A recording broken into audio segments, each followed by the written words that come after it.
Live from Illinois, welcome race fans, one and all, here back to Green Flag TV, where this afternoon we are set to duke it out for racing action once again at the no longer defunct Chicagoland Speedway. Welcome, ladies and gentlemen, to Madison, Illinois. My name is Ola Rempo. Joined alongside me here this afternoon, going to be Kate Corbin here as we get set to go racing for no doubt be a night of hard-packed racing action here this afternoon. Kate, this race expected to be a wild one this afternoon as we race at this beautiful 1.5-mile facility for 300 miles of the Pavement Cycling System's 300 at a track that is making a resurgence in the racing world, and no one is more excited about this than us here at the Classic Indycar Series.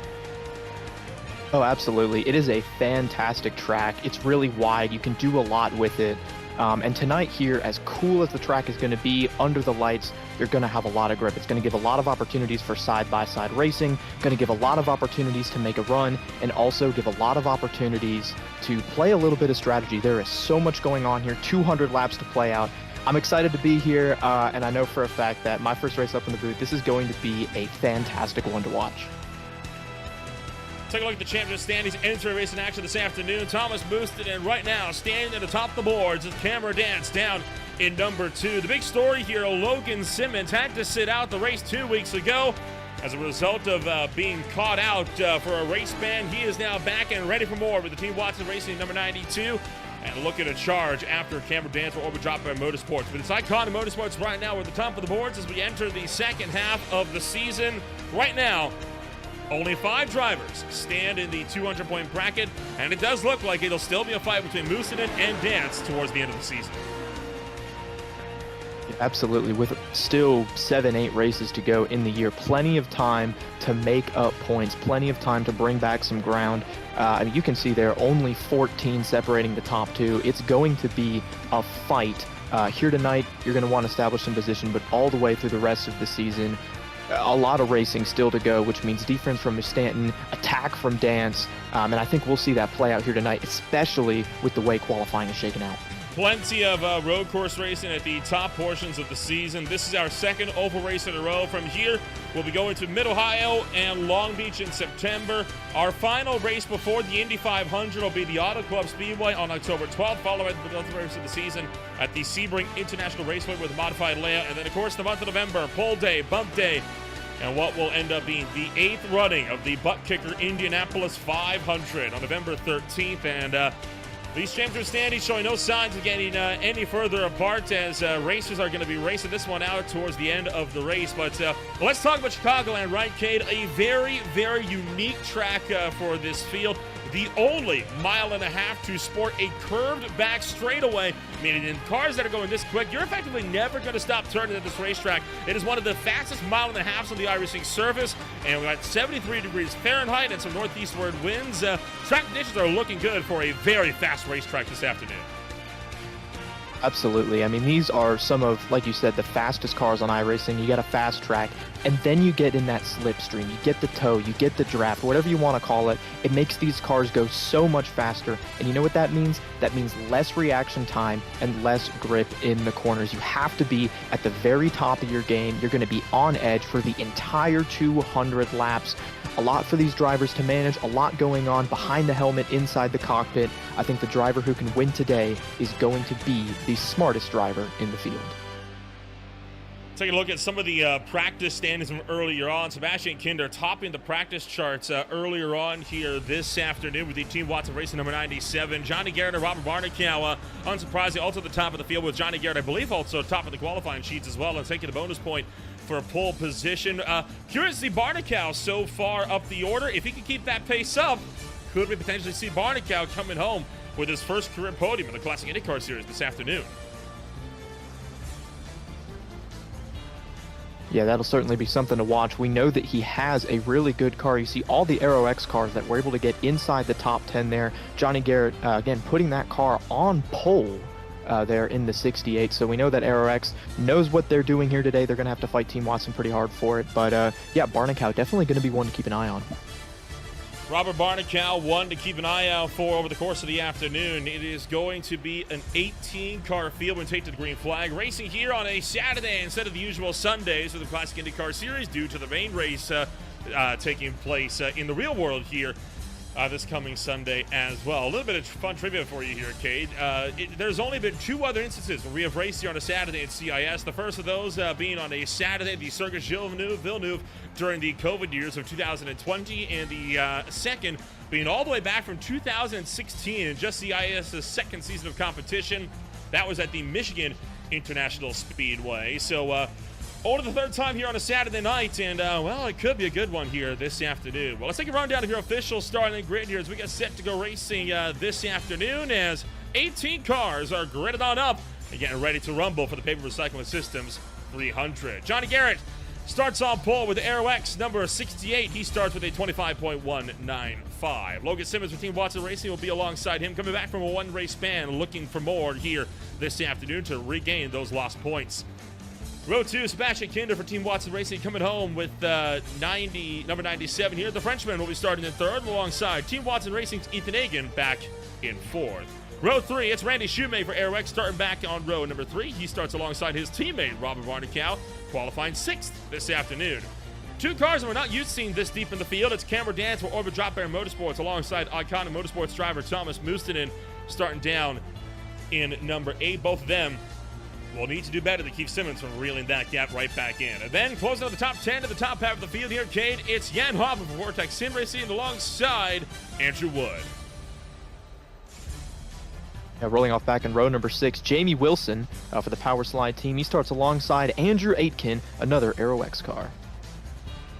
Rolling off P13, Franz Josef Stum alongside Andrea Giacometti for North Sim. These two are going to be a couple to watch. They're starting deep in the field, going to have dirty air to get this race rolling. Same for the row behind them. Back in row 8, AJ Slaughterbeck and Robert Grosser. Long way to go for these two drivers. And rounding out the field, Zachary Wareham and VJO. These two drivers, the longest way to go at anybody. But again, they have 200 laps to get it taken care of. A long way to go, a lot to shake out. And we are very, very close to taking the green flag here in Joliet. Yes, we are. Right now, I think one of the big drivers watching this afternoon, AJ Schlotterbeck, making his Classic Indycar Series debut for the Vortex car this afternoon. Not a Vortex Sim Racing driver. Very important to note. Separate association for him. Zachary Wareham and VJO not going to take to the green flag, which will make this a 16-car start here this afternoon. 200 laps, 300 miles about to kick off here this afternoon from the Chicagoland Speedway. As the field getting set to make that drive down and into pit road this time by. We're happy you joined us for racing action here on this fantastic Saturday afternoon as Johnny Garrett will work his way into the Geico restart zone. Time to get the party started. It's go, go, go for the Windy City.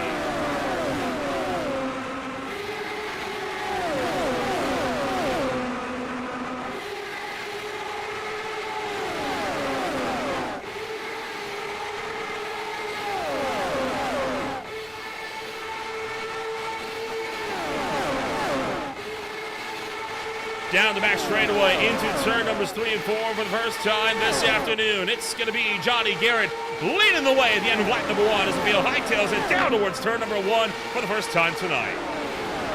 Already getting spread out, already a lot of 3-wide action in the back, but the top 4 or 5 going to get single file. There's the first side-by-side battle. Car on the inside there going to get a little bit of a push, run down into the corner. I think we're going to see a lot of this today. If you can exit the corner behind the car in front, that gives you a great run down the straight. Now side by side, that's the 22 of Moose Stanton. We've talked about this. He's high in the points, had a great season so far, but rolling off the grid, a long way to go. We'll see if he can make that ground up early or if it's going to come down to a late race maneuver. Early fastest lap held by Logan Simmons is number 92, looking to make a statement early on as he comes off of a 1-race ban. Meanwhile, Johnny Garrett continuing to lead the way at the head of the field. Quickly getting single filed out here this afternoon.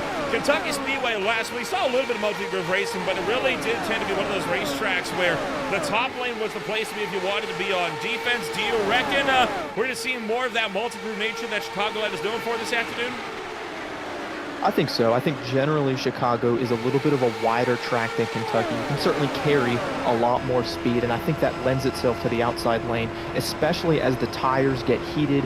You can maneuver the car a little bit more. Right now, fresh tires, everybody you can see there is going to be almost flat out all the way around. Sebastian Kinder barely lifting off of that throttle, just pedaling the car to keep it behind the aero wash of the 68 of Johnny Garrett. For the moment, I think these guys are going to play it smart, save a little bit of tire, save a little bit, make sure you don't get yourself in a wreck early in this race. But they are still side by side back there, a little bit of a look outside the top 5. But yeah, still 195 to go. I think you're going to want to tick off some laps, learn what the car races like in traffic, and then start to go on the time. Cameron Dance on the move for the Orbit Drop Bear Motorsports machine. The driver out of Auckland, New Zealand, already up into the 4th place spot, jumping up 3 positions. And behind the catalyst, Jamie Wilson pushing him up and wide with the air as they come off of turn number 4. Wilson getting the elbows out here a bit early on for the Chicagoland Speedway. He hightails the inside, and Andrew Aiken resets fastest lap. That fastest lap mark has been reset about 4 or 5 times in these opening 7 laps. Yeah, you saw there, Wilson just got the corner of that car to the inside left of Cameron Dance, got him out of the groove, put that one car in a spot that he did not want to be in. I think that's a move we're going to see a lot tonight. Look at how far back Dance has fallen. He slid from 5th all the way outside the top 7. Now he's got Andrew Aitken at his inside. They are still side by side. Cameron Dance just cannot seem to find his way in line, and not getting the draft down the straightaway is what's causing that. Look at how much momentum he has lost. Losing quite a bit of momentum here early on. Not good news for Cameron Dance, but hey, it's a long race, right? 300 miles, plenty of time to fight back and reel these guys back in further up down the line. Back in the field, Andrew Wood, the catalyst, after pushing, it looks like he got a little bit upset after he pushed Cameron Dance up and out of the way. He is now in trouble, fading to the back with Giacometti, Schlotterbeck, Grosser, Barnacow, and Franz Josef Stum. They got a bit of a separate 5-car pack here, or 6-car pack here, fighting it out from 11th on down. Yeah, I think something happened at the beginning of the race. I saw there was a car that scraped the wall just a little bit. Everybody behind them had to check up and lift to make sure they didn't get in a wreck, and that has effectively, split this into 2 packs. I saw it there, that car in 6th gear. I'd have to imagine that might be a little bit of a fuel-saving mode. The car's up front in 5th gear, burning a little more gas. We could already be seeing some strategy split. It's nearly contact there. That is Johnny Garrett moved out of the groove, send Kinder to the lead. The 68 trying to get a run on the outside, but he doesn't have the draft. Sebastian Kinder, the Frenchman, driving to the point here this afternoon. Logan Simmons right behind him, trying to see if he can run him down. These guys still packed up. They're pack racing like stock cars at Daytona right now, with 2 lines forming, right? You got the outside and the inside line, and you just see how much momentum that outside can carry coming around the top side of these corners, and then they just stall out down the straights.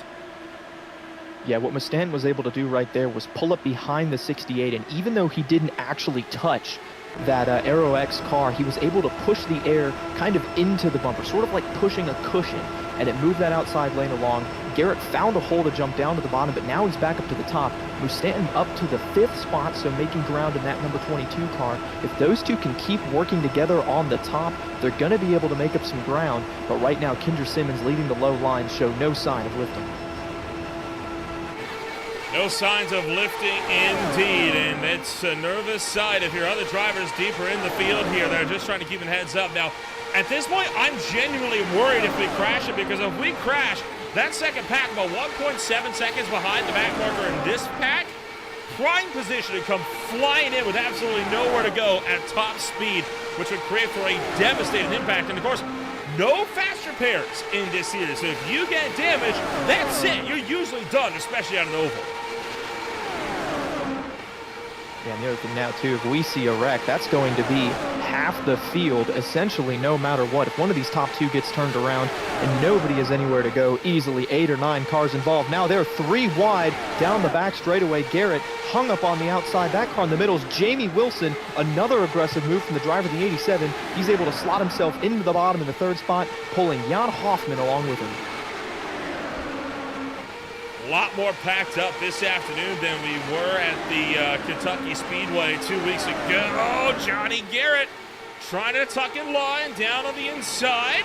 Up top, Randy Shoemake also looking to make moves in his Aero X Racing number 3. But so far, some great battles have been happening throughout the course of the field. It's just a shame that Schlotterbeck and Co. have dropped back so far in this field. You're all the way back to about 2.3 seconds. But that said, if these guys keep going side by side, they can reel them in. The gap's down to 1.5 between Shoemake and Schlotterbeck. It was up to about, trouble. Shoemake's in the wall, up for 2. Yeah, that's going to be a little bit of contact. The 68, I think, was either involved in that or had to check up to not be involved in it.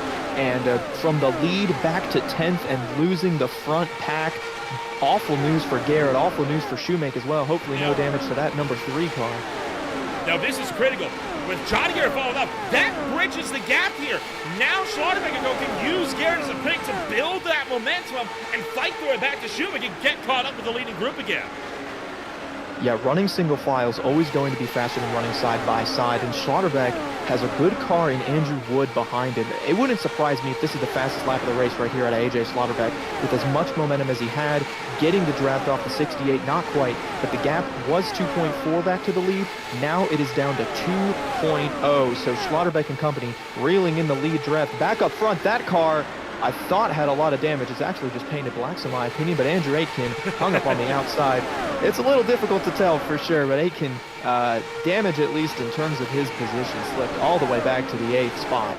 And he's going to tuck in line behind Cameron Dance, holding on to the lead pack for now, he's tucking in behind Randy Shoemake.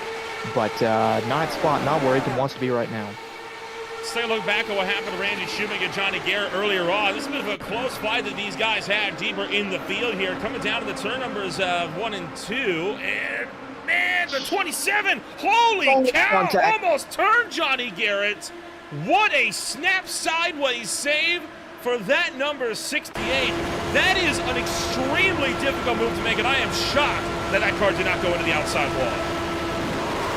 Not only did he not go into the outside wall, but he's made a pretty good recovery since then. You can see right there how much yaw that car had. Johnny Garrett was looking at the inside wall, and he was able to keep his foot in it, not oversteer the car, keep it going straight. I think 9 times out of 10, that is a hellacious hit. Garrett's kept himself in this race back to 12th position, but less than 2 seconds off the lead. He has lived to fight another day. That is unbelievable. That car did not get to the point that it was at. We might look at that again a little bit further on once things calm down a bit, but they are certainly not calming down up here at least. Although I will say, I think we're seeing actually a bit of orderly fashion down the inside, right? Everyone's running single file. Everyone's trying to save fuel because, like you say, right, they're playing the fuel game here. Everybody's thinking long term. That's why we're not really seeing a lot of attacks from position. These guys could be going side by side into each corner. They are deliberately choosing not to though because it conserves fuel. AJ Schlotterbeck in the meantime back here. He, Andrew Wood, Johnny Garrett, Grosser, and more all trying to just get themselves sorted. And unfortunately for Franz Josef Stum and Rob Barnicow, they have both dropped all the way to the back. Right now, Garrett and Barnicow, 2 of the biggest losers of positions this race. And they got a long race ahead of them, and they are losing time. We talked at the beginning how good Barnicow could be if he might have a shot. He finds himself back in 16th, 4 seconds off the lead, but he's in a position now where, yeah, he can save a little bit of gas. He may be able to make up a little bit of time on pit road. Here's Schlotterbeck. He can now see the bumper of Cameron Dance less than a half second up to the 1 car up to the lead pack. So great recovery for Schlotterbeck here in his CIS debut. And Nolan, I want to ask you, talking about fuel, about how far can these guys go on fuel, and are they willing to go that entire stint on a set of tires? Fuel window looking to be roughly in the realm of 55 laps or so. That would make this about a 4-stop race, and well, drivers get 4 sets of tires, right? So the answer is yes, you'll have to make it an entire way on a set of tires. You're going to be caught short later on in the game. He's right aboard Schlotterbeck.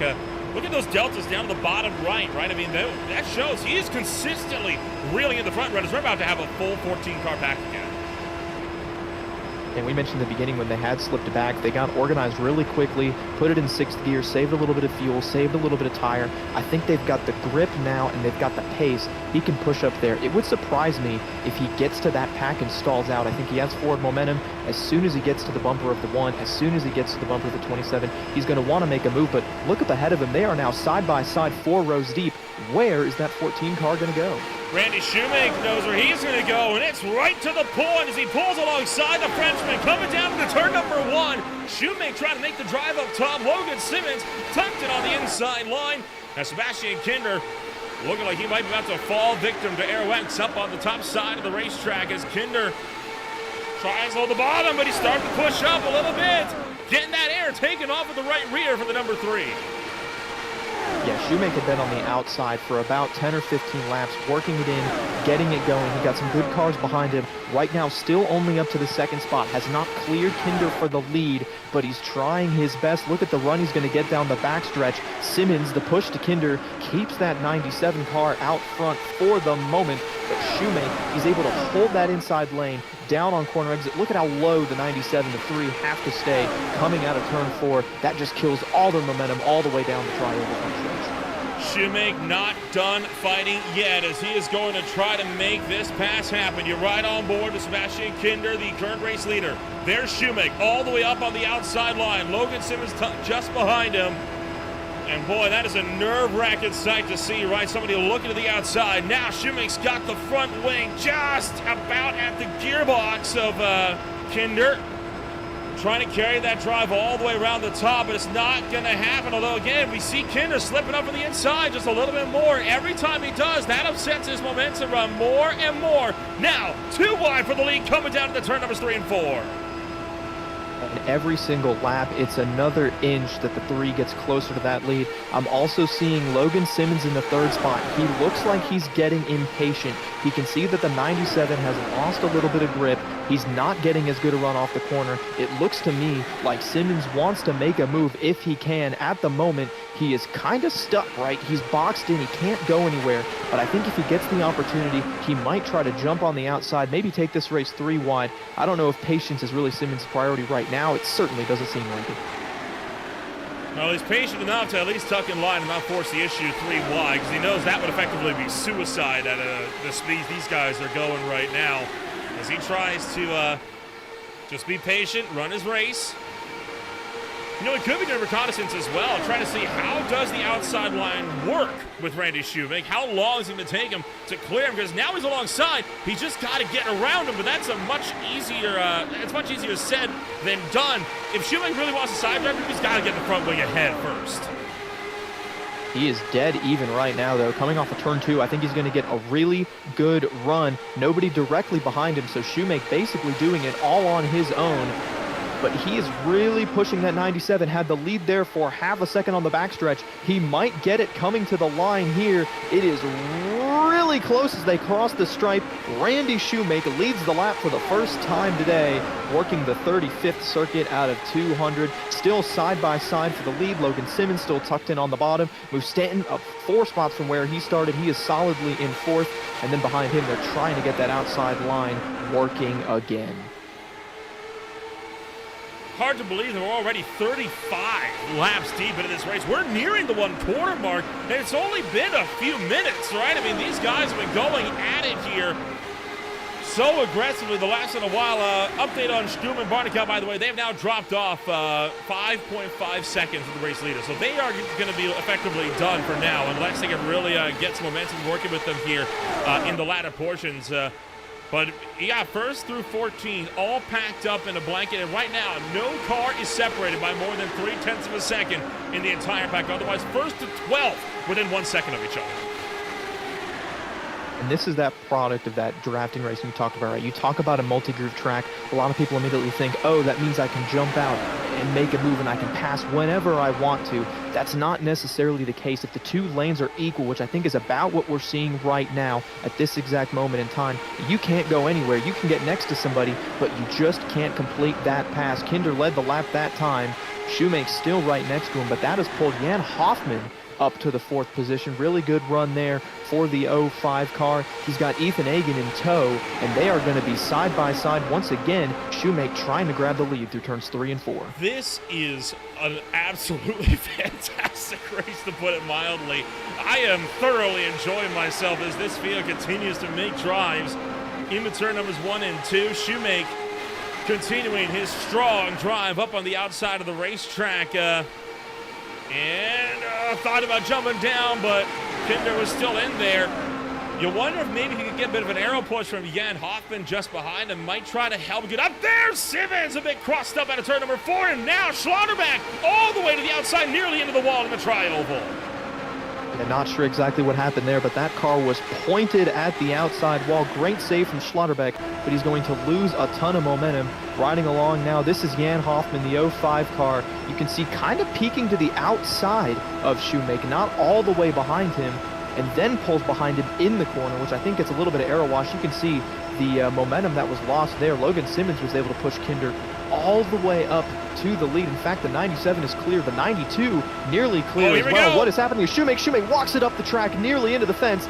Jan Hoffman through. Shoemaker going nowhere but backwards. He's 3 wide, and he finally finds a spot behind him. That was a really close call for Randy Shoemaker. I think he may have finally burned those Firestones up, as he is just struggling now to keep any kind of pace in the race car. A bit of a dicey moment coming around for turn numbers 1 and 2. This is what it looked like from the outside as they came down to the turn numbers 1 and 2. You can see here, as soon as Hoffman looks to the inside, just no grip for the 3 to be able to hold that lane.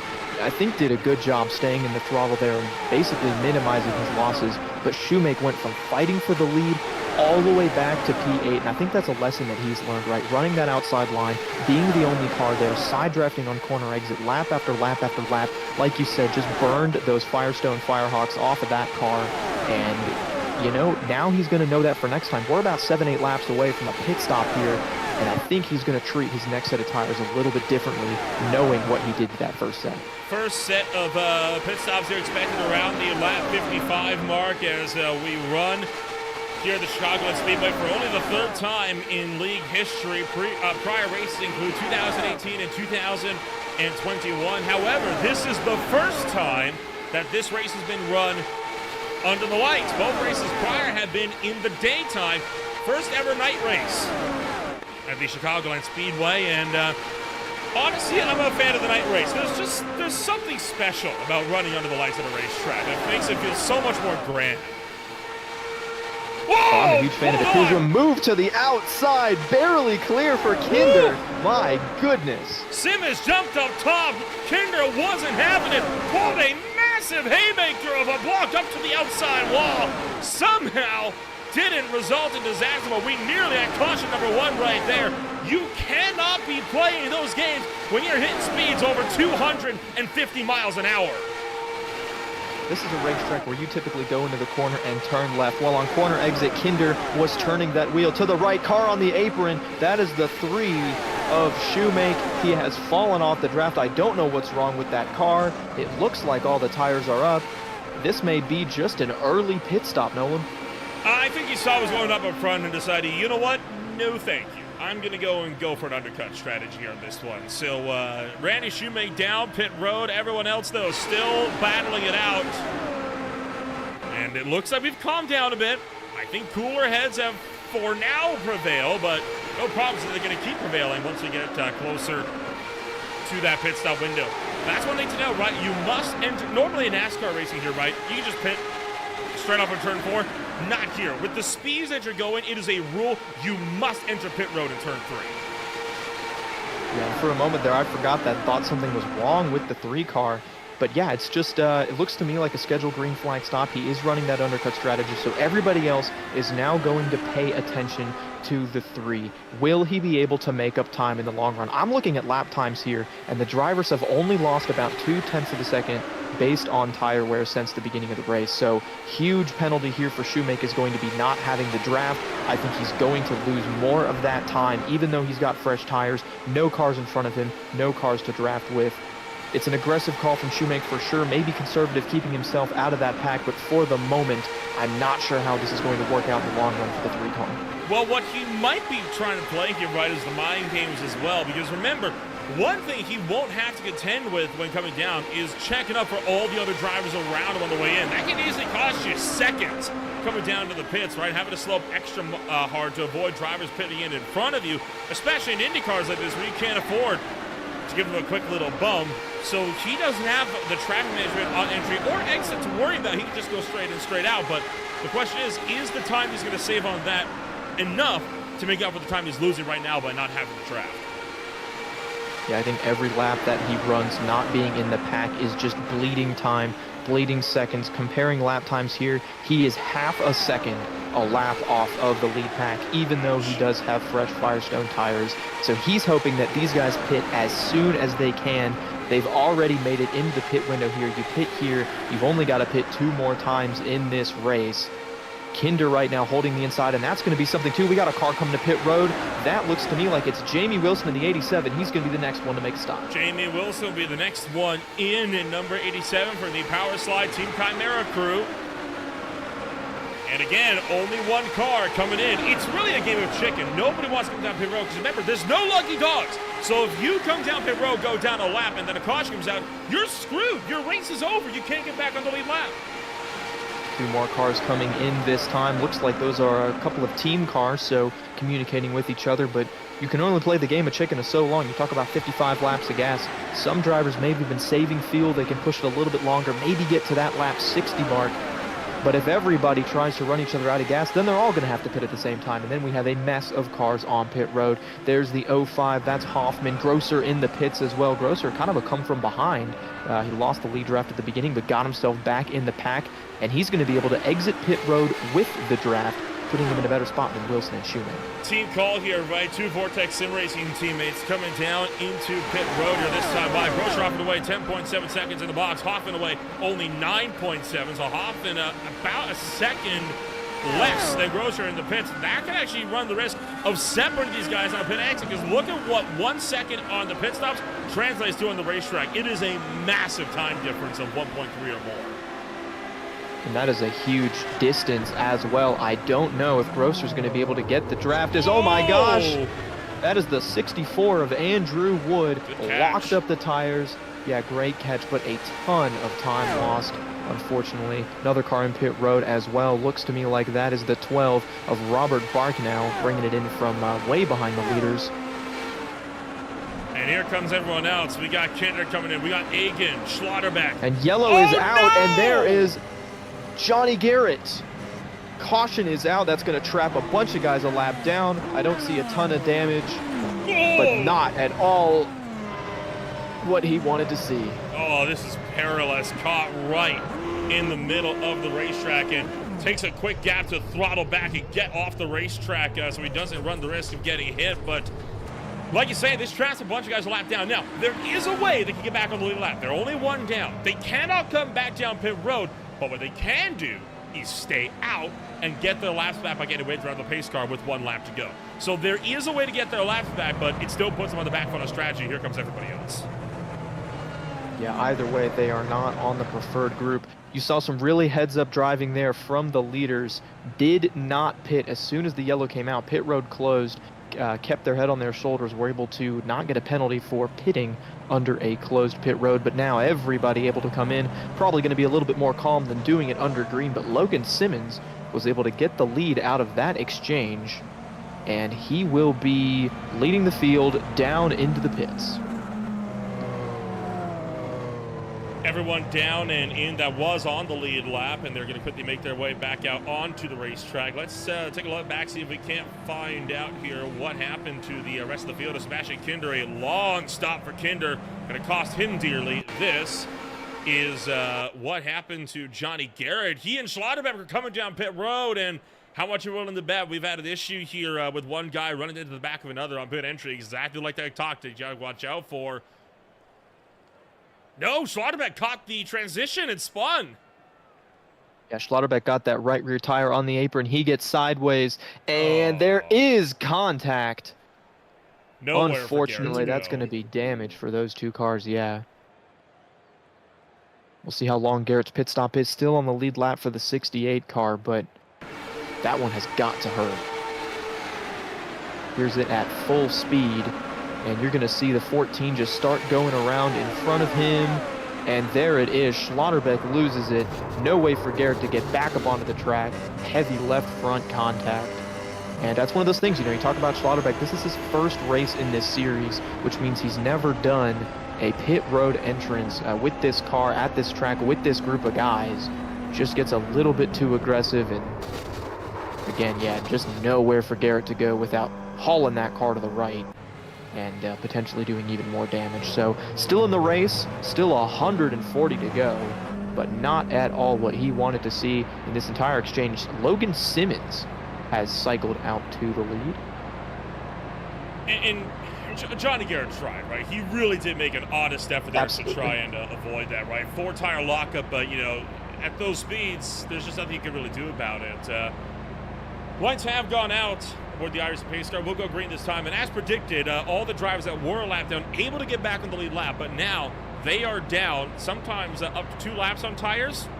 Shoemake down on 10-lap old tires. Shoemake is begging for another caution quickly here to get himself back in the running. Yeah, he is going to catch up to the rear of the field. Honestly, this was a really big break for those drivers that had fallen off of that pack, right? There was a couple of cars that were about 7 seconds back the lead. Now everybody back together. We have racked them up once again. We are on lap number 60 here in Chicagoland, and now we are green flag racing at Chicago. That was a look from the restart aboard the Ford Mustang FR500 SI Racing pace car as Logan Simmons drives are in deep into turn numbers 1 and 2. Now, this is the interesting thing here, right? Because these guys are single file, they were not able to be double file and immediately catch them with the draft. It's going to take a few laps, but we're going to get that pack reformed. Just you wait. It's going to take a little bit of time. Logan Simmons opening up the gap already 3 wide here. That's Jamie Wilson on the bottom. Probably been the most aggressive driver all night. Wilson getting the move done on Barkenau and Grosser. Grosser 99 going to tuck in right behind him here. Still side by side down the back straightaway.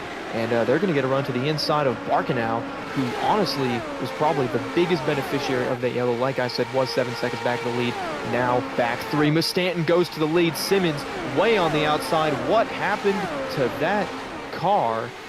And he, I believe, has just disappeared from the session. There, yeah, looks that way. Is that some kind of a major hardware failure there? As Logan Simmons right now not on the racetrack. You saw him tumble down the timing order, showing with no delta back to the leader. So it looks like Simmons, there he is. He has flashed back in, albeit he is so far back now in this field, down 21 seconds all of a sudden. And I'm willing to bet he has had a major screen freeze somewhere on the racetrack, and that effectively locked him in place for all those seconds.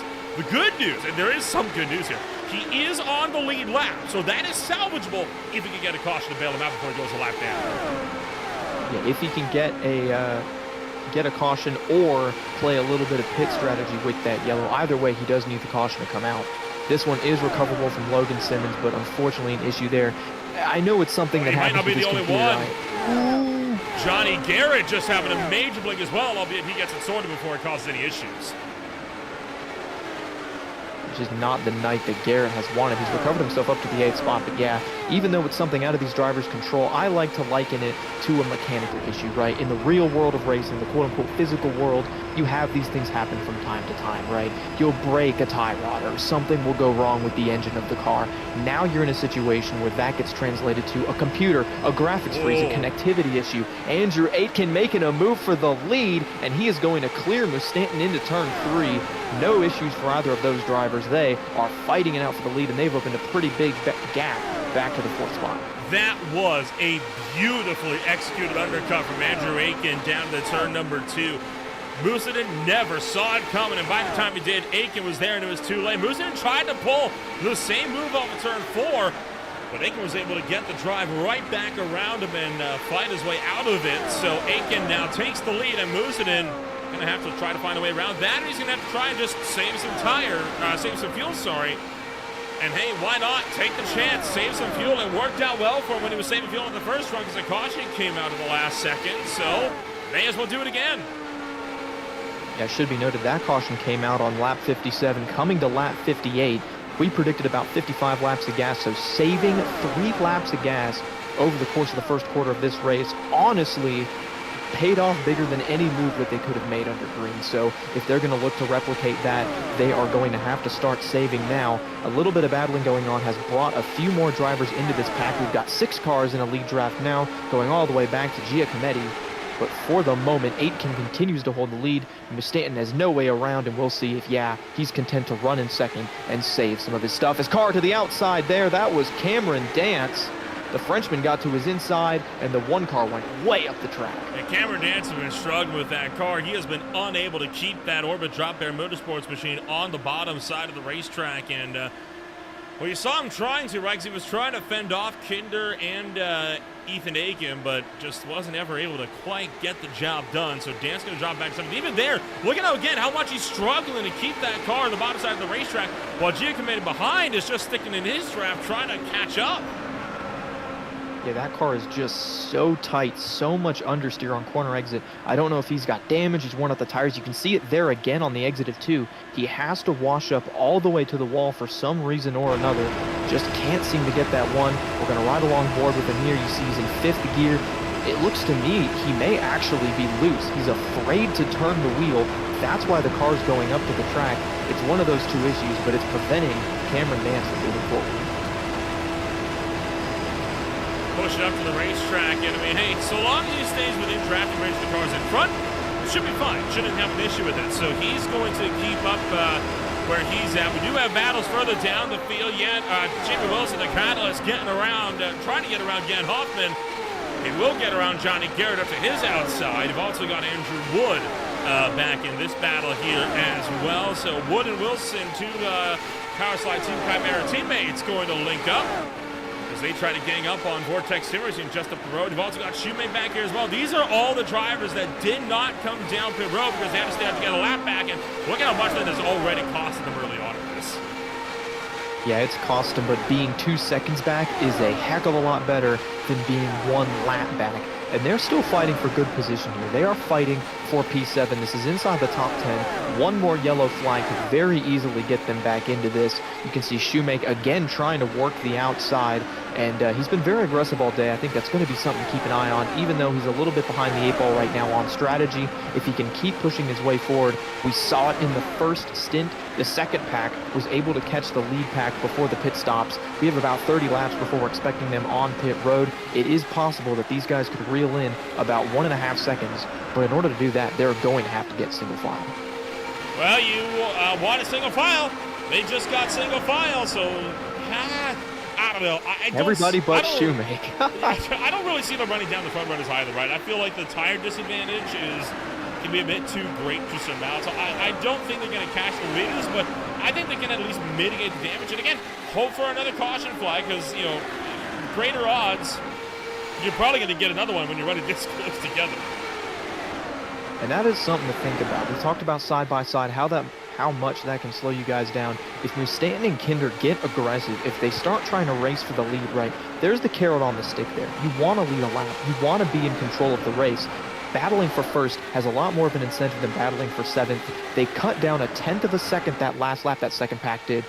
Again, it is going to be very difficult to catch them if they stay single file. But if they get side by side, I could very easily see that group that's 8th through 13th running them back down. It's going to be tight, but for the moment, Aitken continues to lead a single file train, 6 cars up front. Coming into this one, Kate, if I told you that less than 40 minutes into a 300-mile race, would you have believed if I told you we would already be at the halfway point or nearing that around this time? I absolutely would not have. The way that these guys are racing is, it's dangerous, it's ballsy, it's aggressive, and it makes for great racing, but it also means that the drivers behind the wheels have great hands. Usually when you make these big aggressive moves, right, these sweeping, these blocks to the top, these dives to the bottom, every time you do that, you put yourself in a position where you're risking a wreck. And these guys have stayed out of trouble all day long, except for one very small incident. It has been a completely clean race. And so usually you make moves like this, you see a lot of cautions and these races take forever, but working lap 78 with the talent behind the wheel in this series, it is super impressive. I can respect it a ton as somebody who's driven the Indycar before, and I hope that we see more of this for the rest of the race. I think it's a sense of familiarity as well that's got to be a part of it, because, I mean, these guys were running the same car, the same drivers for a decade. This is their 11th full year, not season, year of competition, and it is their 11th season, right? But, you know, the season's lasted a year. I mean, what do you expect? I mean, these guys have been, a lot of these guys, they've been with each other for years on years now. They have been racing together in the same championships. They're all big members of the Indycar scene. So it makes sense, right, that they would be, at this point, very well familiarized with how these cars run. And it does make for really compelling races, even if we go single file, as evidenced by Jan Hoffman, because Hoffman and the efforts of the Powerslide Team Chimera drivers behind, these trio, they are starting to reel in the leaders. That gap at one point was up to 1.2, 1.3 seconds between Hoffman and Dance. It is 6/10 now between them. They've cut the gap in half, and they are just outside of drafting distance now. Yeah, they are very close to being able to get the toe of that one car. And remember the issues that we're seeing with Cameron Dance not being able to keep that car low on corner exit. It's going to make it a little difficult to draft off of him. But as soon as they get to the one, they're going to maybe try to make a move. Look at that. The gap now down to about 0.5 of a second between the lead pack and the second pack. Cameron Dance and Andrea Giacometti trying to make it work. Both of them lifting a little bit to the high side there. I'm not sure what's going on with that one car, but it has allowed 7 more cars to get into this pack, and just in time for our second pit stop of the day, we have grouped 13 cars all together once again, and we're ready for some more side-by-side racing. Well, the battle going to keep up the fight here as drivers are going to look to scrap it out, and again, Dance kind of tracking was the outside wall, but so long as he doesn't lose time, he should be fine. But now he's being put to the real test here, because now he's got Jan Hoffman behind him. Can he hang on against these other drivers deeper in the field? He takes a bit of a wider entry there. He's trying to make sure he can try to set himself up, but it's not going to work. And way up the hill and nearly into the outside wall. Yeah, Cameron Dance tracked that car all the way up to the safer barrier, and Jan Hoffman got to the inside. Dance was 5th, gave up that spot to Giacometti, and as soon as Hoffman got on that bumper, Dance had to concede the position as well. Now he's going to be under fire from Jamie Wilson, who's been aggressive all night long. Wilson's got his teammate Wood right behind him. This could be a long, slow tumble to the back for Cameron Dance, unless he can figure something out very quickly. As we near the midway point in the season here, going to try to get a look here at the live championship standings, right? Top right of your screen. Right now, Thomas Mustinen standing at the top of the boards. He has got 298 points. These are the live calculations as they run. Dance right now back by 28. That's about to drop back by even more, though, if he loses another spot to a Team Chimera car. The big mover here, Ethan Akin, almost within 50 points of points leader Thomas Mustinen at the head of the field. Yeah, it's been a great run for Ethan Akin. Something else that I want to draw the attention to is Logan Simmons, down 2 spots, came in here 3rd in points, now down to 5th, and they are about to catch that 92 car. Logan Simmons is in danger of going a lap down due to that issue on his end with his iRacing system. And he's going to have to put up a fight here. He's going to want to stay on the lead lap as long as he can to try to catch a yellow and cycle back around to the rear end of the field. It would shock me if he doesn't throw some sort of block on Akin right here. This is it.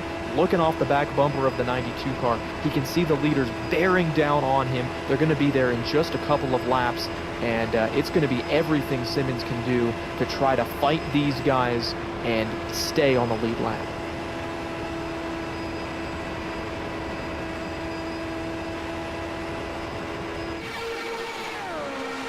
The battle for the lead remains a closely packed one as the 13-car field took about 30 laps, right?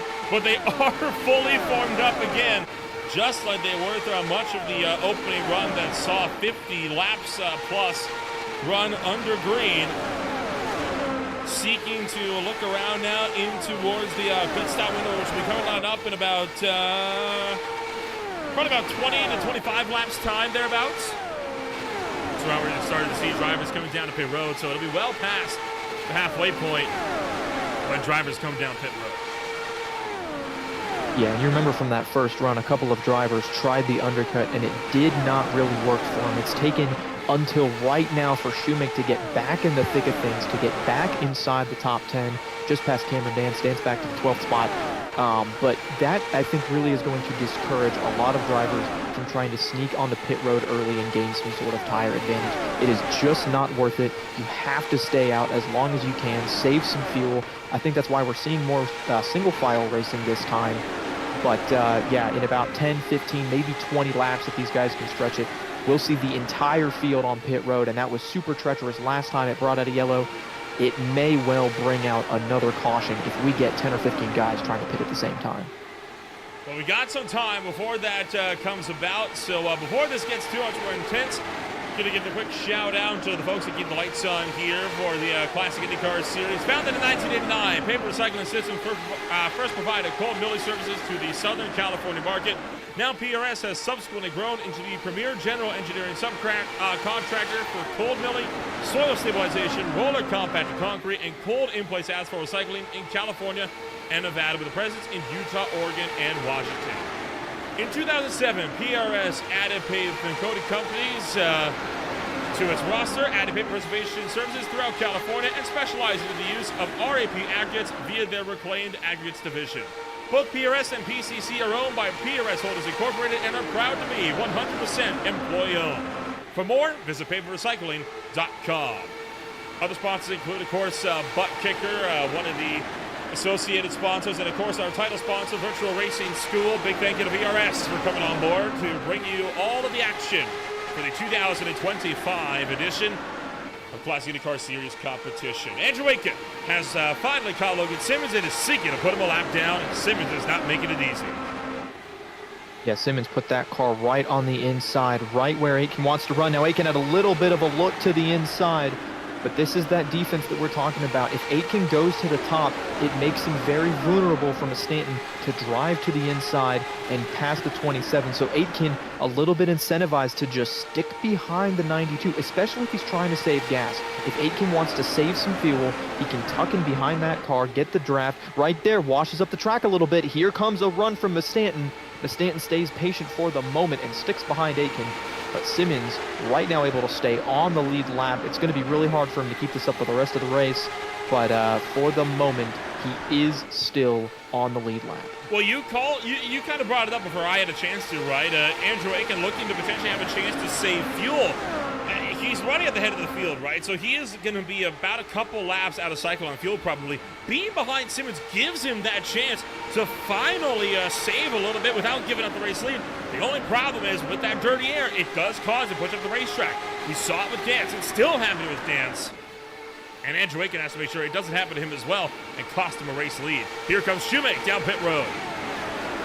Yeah, something we neglected to mention. We talked about Shoemake's tire disadvantage, but he was also at a pretty big fuel disadvantage. It has been 51 laps since that 3 car has been on pit road, and remember, he was pushing pretty hard to catch the lead pack earlier in the stint.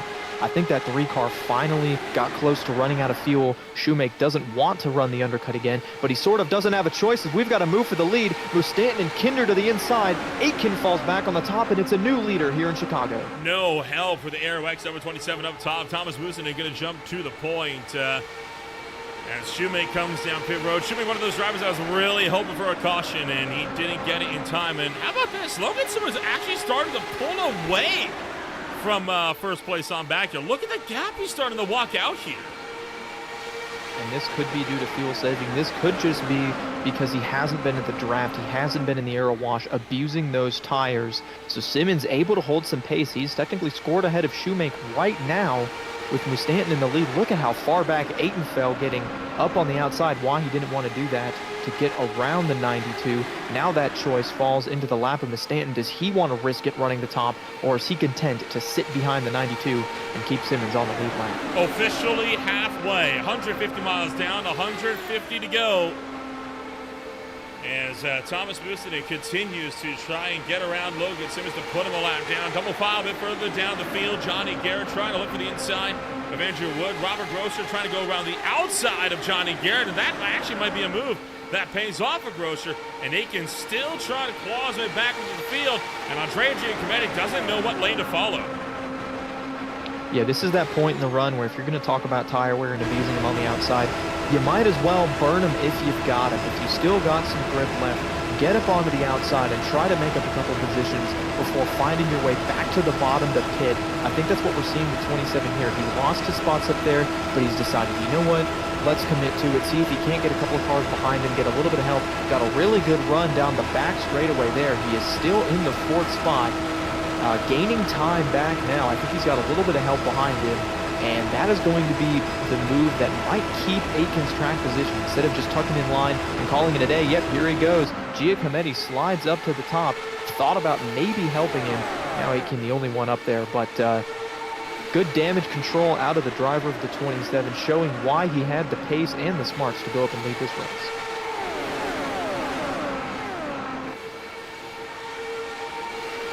Well, the field going to keep up the fight here as we draw closer and closer to the pit stop window. Only about 10 laps tops away from the whole field coming back down pit road. It was about lap 57 where we saw drivers come in. They are now running on lap 47 of this thing for most, 51 for some, 49 for others. Jamie Wilson, expect to see Jamie Wilson at any time now. Same with Robert Groscher and Jan Hoffman. They are 2 drivers that pitted before that yellow flag came out, and they are at critical levels in the field running on reserves. They're going to have to be saving a little bit or looking to get to the bottom and make that stop. But the outside lane is working here, so it's a little bit of a question of what do you do? Do you put yourself in the top to try to gain some positions? But you get up there, you can't get to pit road, you risk running out of fuel in the racing line. It's definitely something that's very, very hard to manage. Aitken right now pushing hard up top, but he's got Egan to his inside, and that's going to give a little bit of momentum, I think, to the bottom lane. We'll see if anybody peels off this time. And no, they will not, so we will have another go-around for those drivers that are absolutely pushing it on fuel. Lap 108. Continuing to work our way deeper and deeper into racing action here this afternoon. As Lustanen retains that momentum, looking for moves behind and nearly contact between Chimera and Vortex Sim Racing. That was Andrew Wood and Robert Groscher coming within inches of turning each other in the middle of that curved back straightaway. And boy, near miss. We've been having a lot of those later in the runs. Yeah, it would have been absolute disaster for not just them, but the entire field of cars behind them. You've got to be on edge, and honestly, they've been inches apart all day long. I think it's only a matter of time before one of those instances turns into a wreck, but we'll see. They've kept it clean thus far. Now working lap 110. I think the fuel window is officially open. We saw it last time. You don't want to be the first car on pit road, but you certainly don't want to run out of fuel. Drivers are also going to be looking to push this sum as long as they possibly can, because you don't want to be caught out by a yellow flag when you're in the middle of pit stops. We saw that already bite a couple drivers tonight, and it would be such a shame if that happened again. Well, the fight's going to keep up on pace here. Hoffman, Giacometti still running 5th and 6th, and here comes one of the Chimera cars. That's Wilson. Jamie Wilson, like you say, coming down to the pit road. Yeah, Wilson was one of those drivers who was really pushing it on gas, made it 58 laps, and had to go ahead and bring it in pit road. I think Grosser's going to be the next one who's going to have to come in. So is the 05 of Jan Hoffman. Everybody getting close to that number. Wilson is going to be in a little bit of a spot here. If the caution doesn't come out, he should be okay. Here we go. Here's more cars. This is Grosser and Hoffman, both of them working together once again like they did last time. We'll see if they can come off pit road just a little bit more connected than the first time. 2 more drivers down to the box. Logan Simmons continuing to hold the race, the lead of the pack. Not wanting to get too caught up here as further behind, some more drivers having a bit of a scramble. There's one car that had to jump way to the outside and cut back to the bottom. That looks to me like it's the 64 of Andrew Wood. Wasn't able to get clear, had to lift to get behind the pack and then get to the apron. It's a penalty you pay if you're trying to make up time on the outside, and then you've got to pit. Look at the block there from Cameron Dance. Actually, he's just trying to stay connected to this pack, fighting those issues in that one car. And we'll see if more people peel off to the inside this time. Already 4 cars on pit road. No more added to that list. Working lap 114.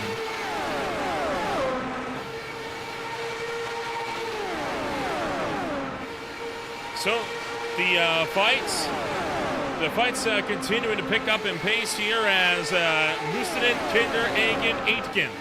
Boy, try to say that 3 times fast, right? Aitken and Agen. And Logan Simmons couldn't power through. He is forced to come to pit road. So Logan Simmons is going to be down, and that is going to be a huge for him, right? That effectively guarantees he's now going to be trapped a lap down for the remainder of this race. Absolutely. Even with a flawless stop, he's got to hope that he can somehow cycle out ahead of the leaders. But this one extra lap that Mustonen, Aitken, and Agar are running in the draft is going to give them a huge advantage. Now they're pitting. Dance and Garrett pitting as well. This is going to be the entire field completing their cycle. Everybody will have come in. That car on the outside there getting a lap back. So we'll see who cycles out as the lead. You get to see this on the first stint. A complete green flag cycle. We'll see which lap is the most advantageous to pit on and who's going to wind up with the lead. Right now, looking like Andrew Aitken will end up being the net race leader when he comes back around. He's only 20 seconds behind and is right now running down the back straightaway. Oh, Kinder missed the box! The Frenchman misses the box, has to reverse into it. That is a devastating error. That could cost him the lead. That could cost him a top 5. Look at how far he falls. As a result of that, he's going to lose the draft. Yeah, that pack of cars that he wanted to be with, he wanted as many friends as he could. Instead, those 3 are going to drive away from him and leave Sebastian Kinder in the dust. Look at that, all the way down to the 9th spot, now the 11th spot, now the 12th spot. He's bleeding time. That is a huge penalty. He's going to have no help on this run, and it has all fallen apart for a driver who looked so good in practice and so good in the first half of this race. Well, the field going to be making a strong effort here as the fight going to keep up the pace. And, well, Mustonen and Dance running 1-2. How about that? The 2 drivers that are looking to be fighting it out for the lead the most. 1.1 seconds clear of the field. Yeah, and that's honestly really impressive out of Cameron Dance. We mentioned how much his car was struggling. He had fallen seconds behind the leader dealing with that car, but was able to hang on to the draft, comes down pit road. It doesn't look to me like he's got the issue fixed. Whatever it was, that car still doesn't seem to want to stay on the bottom. But with a very flawless pit stop and executing everything the way that he needed to, Cameron Dance has now put himself in a position to potentially challenge for the lead. There's 5 more cars bearing down on himself and Stanton, but for the moment, he may be able to take control of this race. Right now, Thomas Mustonen leads the way, and the field behind is looking set to have a good run of things. We're going to take ourselves a quick step back. We return. More racing action on Green Flag TV. Stay with us.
Racing isn't easy, but experiencing it is.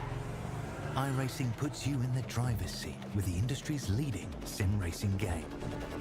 Drive on laser scan replicas of the greatest racing circuits from around the world. Go head-to-head against other drivers chosen by skill-based matchmaking to ensure competitive racing at every level. Compete across all your favorite series. In officially licensed cars, engineered to deliver the most accurate driving experience possible.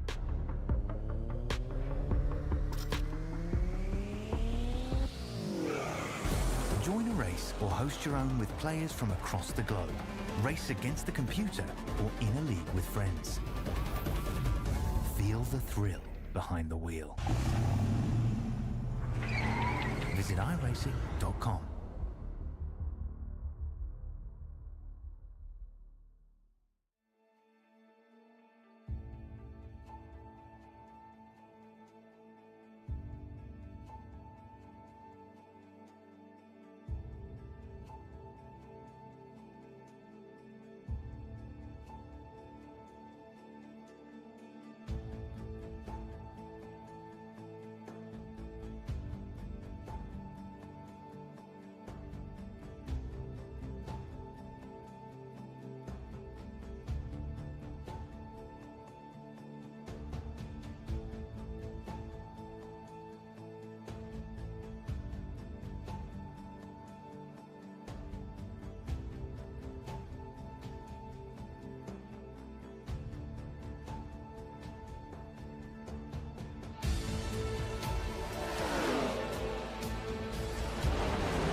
Welcome back to Green Flag TV. Race action continues on from the Chicagoland Speedway here this afternoon. If you're just tuning into the show, welcome to the Pavement Cycle Systems 300 on Green Flag TV. My name is Owen Wemple alongside Cade Corbin. We bring you all of racing action from this 300-miler, 200-lapper here this afternoon. Cade, we're a little ways deep now into the race. A good number of drivers have come down pit road, about 15 laps into this current stint for the guys that pitted last. 70 laps to go, well, 68 laps to go now as we keep running, and so far haven't seen much progress in the second pack trying to catch the top two because Boozin and Dan's been running away with them. Yeah, and that second pack, they've been doing a lot of side-by-side fighting. We saw it actually there in our side-by-side broadcast coverage, so seemed to fit the bill really well. If Cameron Dance starts doing that as well, it's just going to slow this top two down. Before the moment, they've been doing a really good job. Dance gets momentum down the straightaway, kind of pushes New Stanton away. They put up another tenth of a second on the second back there. You can see the gap.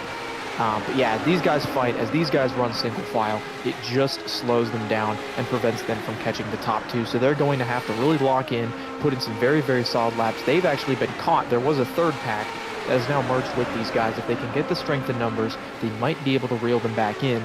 But we still have one more pit stop to go in this race, and I think if they want a chance for any of these 10 drivers to win, they're going to have to catch the top two before we make that stop. There's the gap, 1.8 right now. And Jan Hoffman, he's run a really good race, but now he has to push. The gap has been kind of in that middle ground, right? Not really gaining, but not really dropping either. I think if they can kind of get some more organized work here, they might be able to have a look at it, but it's just it's difficult to do when you're running here. We're talking, right, like 350 plus kilometers an hour. I mean, these are no small speeds by any stretch of the imagination. And it does make it difficult to close in, but if you can get single file, you saw right there, almost gained a whole tenth of a second that last time by with Hagen and Hoffman working together. We'll watch for the time again here this time by, see if it changes much. Another 8th thou gain. So again, it's little by little. If you can just keep chipping away lap after lap, you got 64 laps. You have time. You just gotta keep the long game in mind and try to not get too focused on going for glories back here in the midfield. The thing you've got to do is get everybody in this pack to be thinking on the long game. Guy like Shoemake, he knows he's going to have to pit well before everybody else. I think got really lucky to cycle out in one of the lead packs, but he has to go attack mode now. He's less than 20 laps away from making his next pit stop. He needs as much track position as he can. Everybody else is thinking, okay, if we want a shot to win the race or at least finish on the podium, we got to go get those top two. So there's a couple of different strategies going on. I think not everybody is on the same page. They brought back another half a tenth a second that last lap, but they need to keep chipping away. I think in the next 20 laps, if they can get within 3/10 and pick up the draft, that'll be it. If they can't do that, it's going to be a battle between the Stanton and Dance all the way to the finish. Well, this fight here started to pick up as Shoemake and Aitken get a little bit more dicey here, and Shoemake, I think, wants to get up here and lead the way. Yeah, Shoemake has been doing a really good job running the outside. We saw it earlier in the race. I do want to add something just happened to Robert Barkenow. That 12 car had to pit, very long stop. I think some damage to the 12, not sure what happened. But yeah, Shoemake has been running the top. He's doing that again. That is one of the Aero X cars, guy we talked about at the top of the show. Yeah. Wonder what did happen to him. That is Robert Barkenow. You are correct, as he is down pit road, and I think you're right. I think he's had a crash somewhere on the racetrack. Let's ride on board Barkenow and see if we can't put 2 and 2 together here. It's coming around through, I think this is 1 and 2 here. No, 3 and 4. Whoa! Luster coming off at turn 4.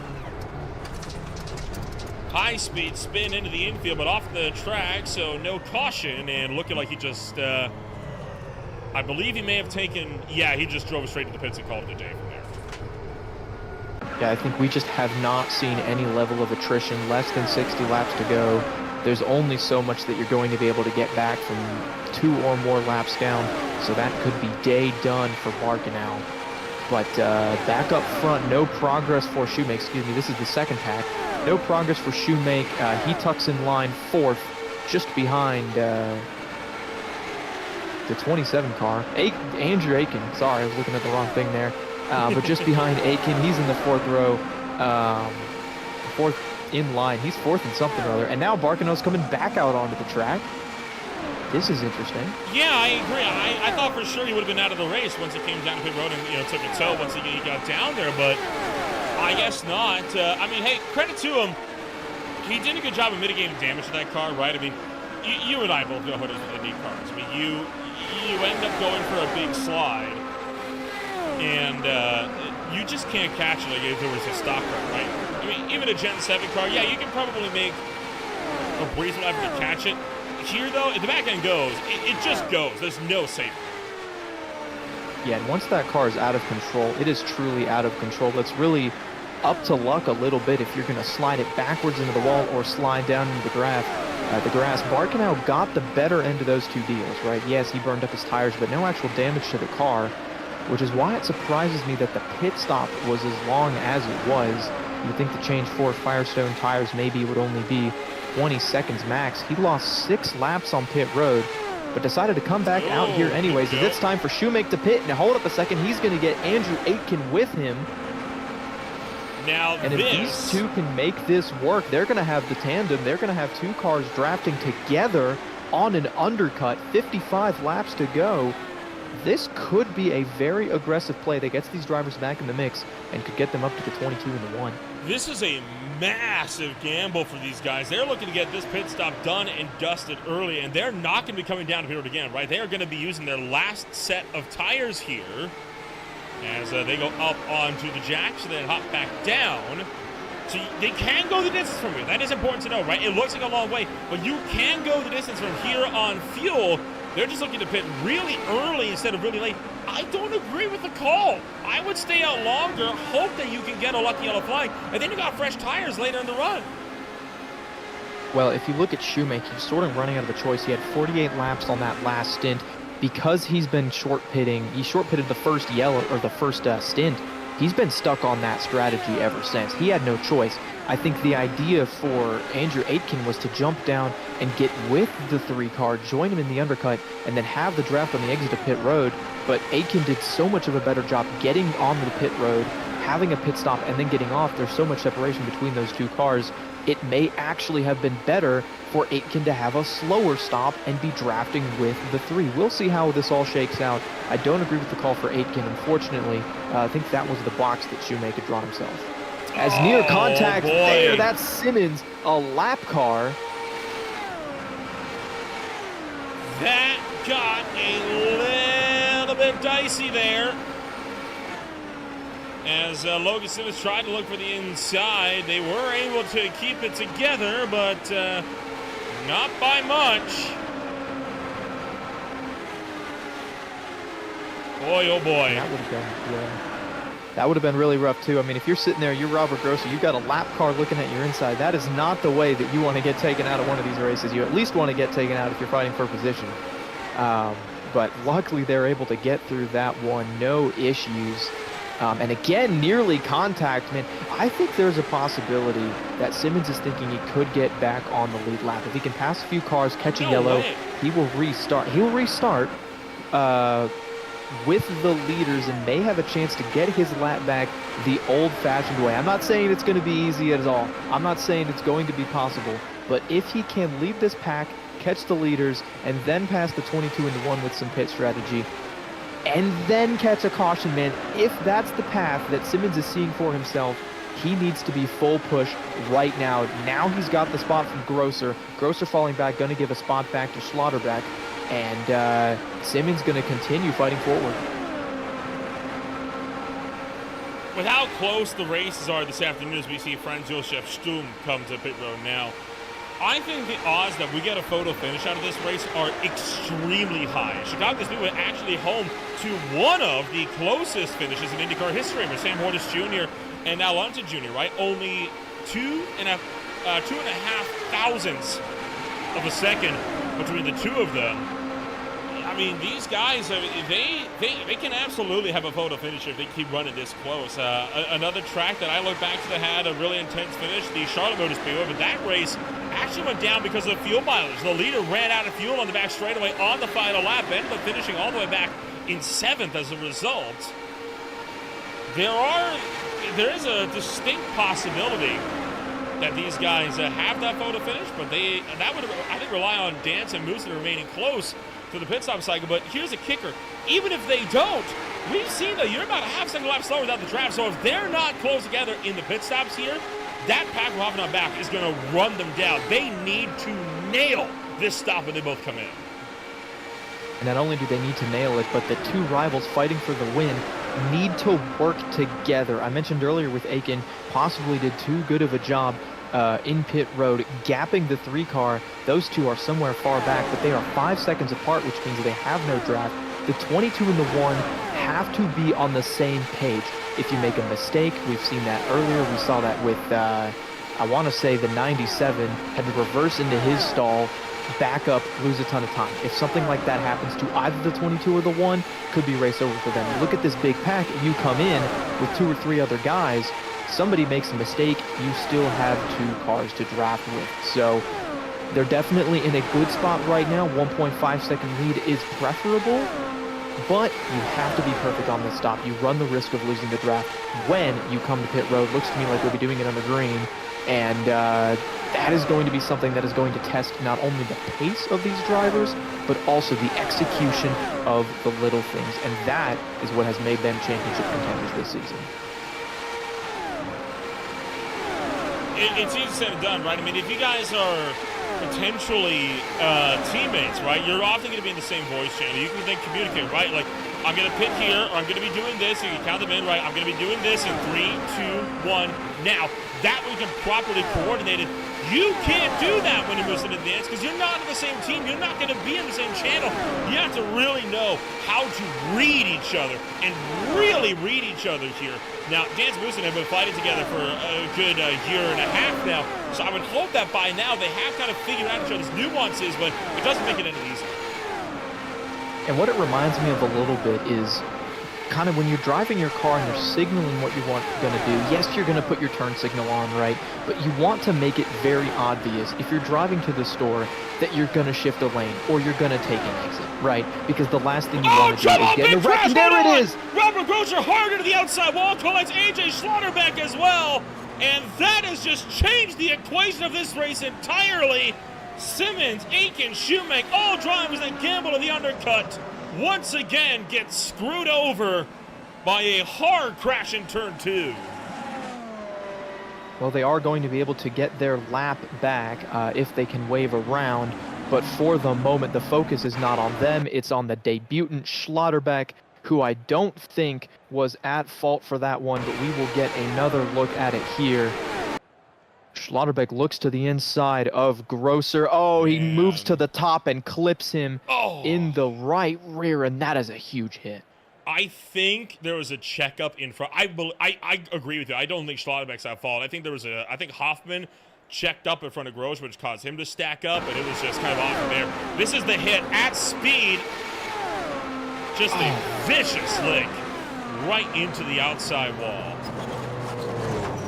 And if I would have to guess, this is a little bit of an accordion effect, right? Somebody at the front of that inside lane had some sort of moment, had to check up, and it just translated, and every car in that line, it multiplies the amount of lifting a little bit more, until it got to the back, and we saw Schlotterbeck fade to the right. I think he was thinking he was going to carry the momentum instead of getting into that 99 car. Just didn't quite time it right. Contact, and around they go. But here the entire field is pitting now. They're going to put a set of tires on. We'll restart with about 35 to go, and this will be the sprint to the finish. The first car off pit road, a very short stop, and that is the 22 of Thomas Mustanton. Gets off pit road first. He's got Cameron Dance right behind him, and this will set up the battle to the finish. Take another look back. This is going to be on board with AJ Schlotterbeck, who is still stranded in pit road as a result. This is what he saw. Oh, yeah, you can tell. Yeah, Hoffman had a huge check. There was nothing AJ could do about it. Happened right in his lap. Definitely tried to move at the very last second to get out of the way.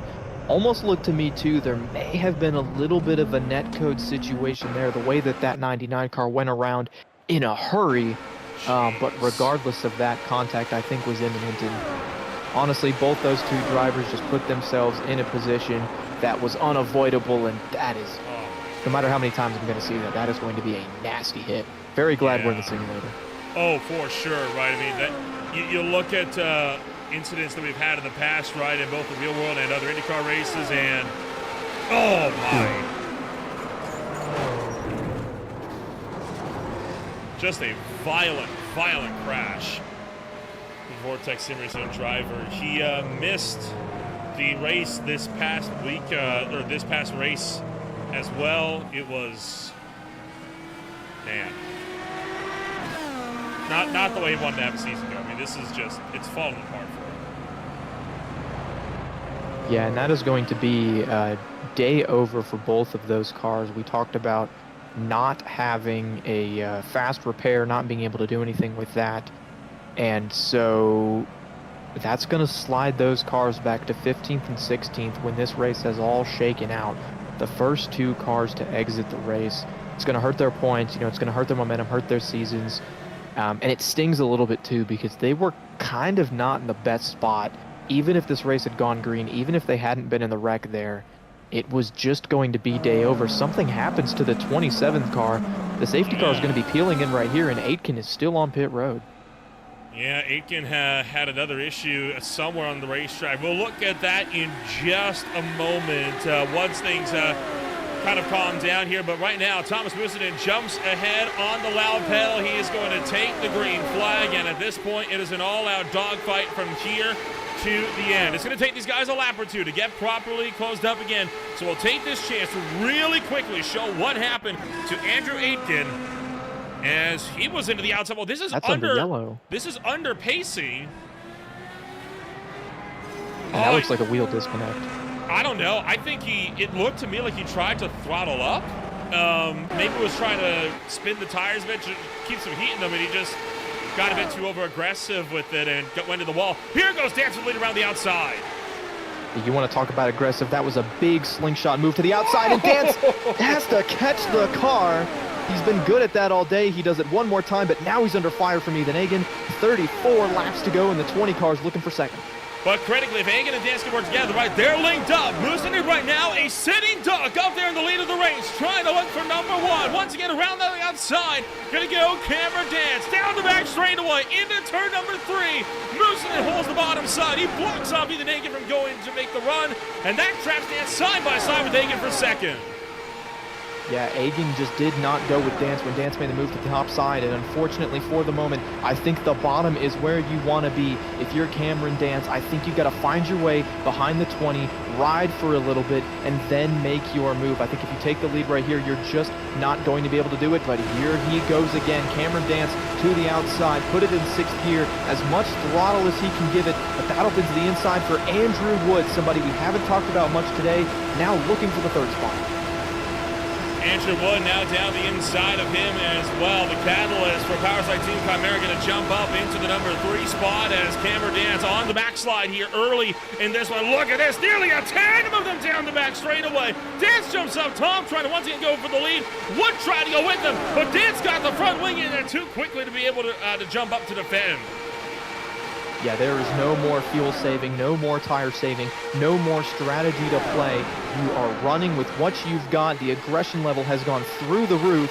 It's going to be essentially a 30-lap sprint from here on out. Giacometti has to give Dance a little bit of room as Dance again moves to the outside. He's not making it work as well as he would like for the moment. He's got a 5-car back, another 5 cars behind them, trying to catch.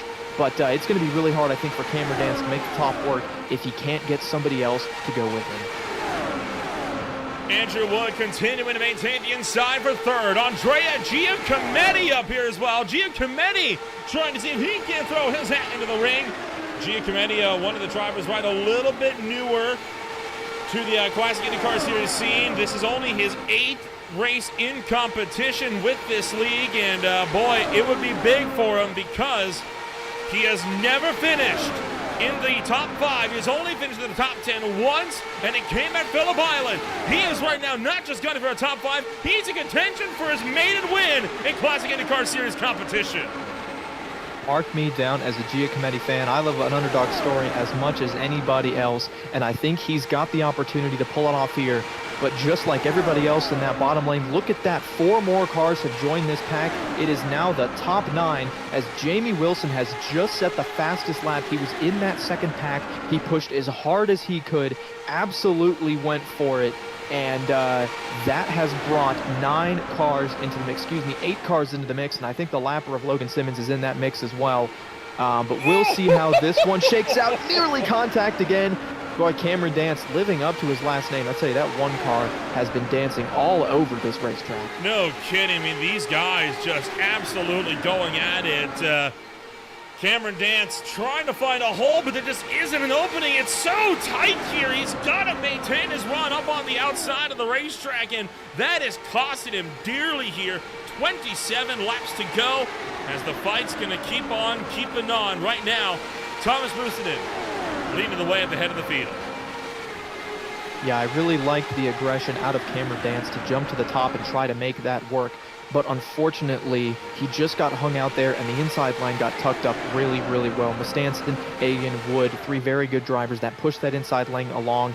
and then all of the gaps got filled, right? This isn't earlier in the race where there's give and take. Right now, it is take and take, and they are taking the inside line away from Cameron Dance. He slipped outside of the top 5 now. Give that spot to Jan Hoffman, and it's allowed Mustanton to ride a little bit. It's allowed him to get in the position that he wants to be.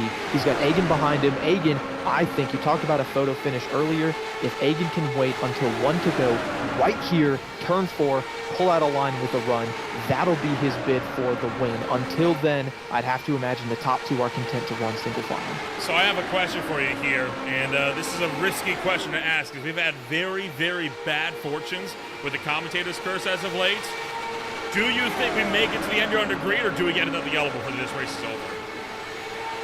Well, honestly, I'm going to skirt around the question a little bit. I think that's something the drivers have to be aware of. I don't want to curse anybody, all right. I cheered for Shoemake, and then he got screwed on strategy. I'm gonna keep my opinions to myself. But I will say that that exact question is something that has to be in the mind of these drivers. Because like I just said, right, Ethan Egan, maybe Andrew Wood, they can build a run on the last lap and go for it in a photo finish. It's a little bit of a coin toss if you're going to actually beat the guy to the line by the length of, half of a wing. But that's your opportunity, right? You don't have to do anything crazy with 23 laps to go. However, if you think that we're going to get a yellow before then, you want to take the lead. You want to be leading with 2 or 3 laps to go. And then people get crazy. They wreck before we even take the white flag. You've got the lead. You don't have to play defense. And the guys behind you are just going to have to ride around under yellow until you take the checkered flag. So that's a question that I think if I'm Ethan Egan or Andrew Wood, I'm asking myself. Do I think there's going to be the yellow? Because then I have to take the lead with 4 laps to go or 3 laps to go. If I don't think there's going to be the yellow, I can wait until the end to make my move, and then I don't have to defend the 22. I pass him coming out of 4, I beat him to the line, I win the race. So that's actually a really good question that's going to play into this strategy here. People back in the pack, they're full push, but people at the front, they have a little bit of games they can play, a little bit of an opportunity. Points for the race lead as of right now, virtually unchanged, except for Dance dropped back even further to a 40-point deficit back to Thomas Mustonen. Right now, Andrew Wood, Ethan Egan, both jumping up ahead of Logan Simmons. Hoffman would overtake Garrett, Kinder would overtake Stum. But for Robert Gross and Andrew Aiken, a devastating race will kill their chances in the points here. They are both going to be hoping for better runs in the races coming on up further down the line. Meanwhile, oh my God, I mean, everyone's making looks, right? They're trying to fill the mirrors, trying to play mind games to force a mistake. Sooner or later, though, you're going to have to actually go for the move. Yeah, and especially if you're deeper in this pack, you cannot sit there and wait. You can fake and you can play the games all day long, but when we get to about 10 laps to go, if you're stuck outside the top 5, I just don't see the passing lane to be able to make up all of that momentum as Cameron Dance splits it to the middle 3 wide. He looked to the outside of Hoffman. That put Jamie Wilson in a really difficult spot. The 1 car got clear. Now here comes Wilson's teammate. That's Andrew Wood. Had a peek to the top to try to give a little bit of a draft to the top lane. It didn't materialize and they got back in line. But those are the kinds of moves you're going to have to commit to now as car way to the outside. That's Jan Hoffman. Jan Hoffman jumping up to the outside lane. Doesn't quite work the way he wants to. He's closing Cameron Dance. Look out as they come down to the turn numbers 3 and 4. Dance still trapped 3 wide in the middle. Here comes Cameron down to the bottom side. 3 wide down the front straightaway through the tri-oval. And Hoffman's going to be the bigger man and backs out of that one. Realized that was going to end in tears if someone didn't lift, and Hoffman decided he wasn't going to be the one to be put at fault for that. So he's going to back out and tuck right behind Cameron Dance, while other drivers up the road continue up their strong fights. Mustonen trying to fend off Ethan Egan behind. That was a really aggressive move there. Dance looking for the middle lane, trying to see if he could get somebody shuffled out. If you remember, he was very, very securely in second at one point in this race not too long ago. Now he has 6 cars in front of him with these guys work his way around. So Cameron Dance trying things, trying to get aggressive. Again, for the moment, it's Mustonen leads us. 14 laps to go. Now Ethan Hagen looks to the outside, now dives back down to the bottom, very close to the bumper of the 22. Driving her in deep here towards turn numbers 3 and 4. Mustonen trying to hold on. Ethan Hagen situated just behind him. As Wood going to keep up the fight. But Musinen looking for a historic 10th win in Classic IndyCar Series competition. He would be only the 4th driver in this league's history to take wins into the double digits. He will be joining other league greats like Matt Cook, Lucas Laville, and Joshua Chin. And can Icona Motorsports have their first driver get to 10? Certainly be a historic day, but if he can get the win, it's not going to come easy. A little bit of a gap opening up here, a little bit of space back to Andrew Wood. Don't know if he's done that on purpose to try to build a run. Here he is. He had to look way to the top side. Now takes it back down to the bottom, kind of running in line with that 20 car, but then getting offset down the front straightaway. Very interesting line there. I think he's trying to generate a run. Now he and Hagen again to the top side. Just getting creative, just trying things. 11 laps to go. You're in the laboratory. You're doing experiments. And if they find something that works, if the hypothesis is correct, it could win them this race. Turn 4 here, coming to 10 laps to go. 10 laps remaining. About 4 minutes if this race goes green. But at this point, remember, we have no overtime, no green-white checkers. We are dangerously close. So if a caution comes out, this race ending under the yellow flag, that threshold hits when we get to about 5 laps to go. Drivers, right now, if we do crash, we would still get a restart. But I think that thought could also play in the drivers' minds, right? And no one wants to win a race under yellow. Is that going to impact how they fight it out with each other? I don't think so at all. I think right now it's all chips on the table unless you're running first, second, and third. Those three a little content for the moment. 9 laps is still over 14 miles, so they can chill for just a second. Everybody else, it is go time. Look at Kidner looking to the inside of Giacometti. That battle is for the 4th spot. Behind them, they're side by side. Jamie Wilson, Jan Hoffman, Cameron Dance, all of those drivers need to make up position now. Where they're at right now, they are too far back to win this race. It is go now or go never. Ethan Hagen right behind Mustinen. We've seen before, it can take several laps to complete a pass, but you don't need to clear. You just need to get the front wing just a little bit further in front of your opponents. When does Hagen make the look? Does Hagen make the look? Do we see Andrew Wood make the move first? Not if Hagen has anything to say about it. Hagen's been doing a great job of trying to play both offense and defense simultaneously, keeping Andrew Wood from getting too many ideas. I think the question there is, what does Giacometti do? Giacometti solidly in the 4th spot. He's going to have to make a move before everybody else because he can't wait until the last lap. He may not even be able to wait until 2 laps to go. If he wants to do something, he's got to do it very, very soon. Everybody in front of him might react. Wood a move to the outside. Hagen plays a little bit of defense. And with that move to the top, they're going to remain single file. A little bit of checkup on the bottom, gives a run to Hagen. Now way on the outside again for Wood. He's trying things with 5 laps to go. 5 on the boards as Andrew Wood, you're right on board with the helmet camera, driving her in deep into turn numbers 1 and 2, looking to try to find any kind of a hole to get around. I don't think Hagen's going to look to make that move until the last couple of laps here. It'll be 4 laps this time by at the stripe, and Andrew Wood doing his darndest trying to reel him in. And I really like that move that I saw from Hagen there as Giacometti gets shuffled out of line. But I like that move from Ethan Hagen. He kind of entered the corner high, was able to fade low. That backed him up without losing him any momentum. He added space to that 22 car without getting on the brakes or lifting out of the throttle. That let him get the draft, let him get a run so we can be full throttle down the straightaway. I think he's going to try that again here in a couple of laps and make his move for the lead. We'll see if Andrew Wood saw that and wants to follow, or if Wood has a different game plan. Right there, once again, the 20 and the 64 to the top of the track. Now fading to the bottom, looking for a run.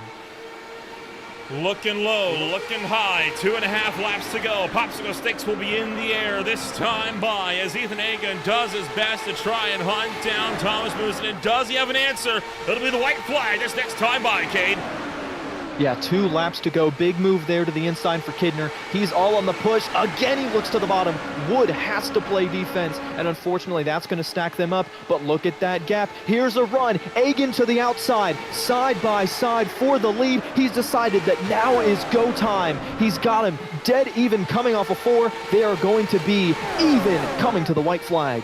1 lap to go, 1.5 miles left of the Pavement Cycling Systems 300. Thomas Booston with the inside, looking for win number 10 of his Classic Indycar Series career. Egan up on the top side, trying to deny him a historic win this afternoon. Side by side down the back straightaway. Wood tries to look high, look low, there's no way through. It's between the 20 and the 22.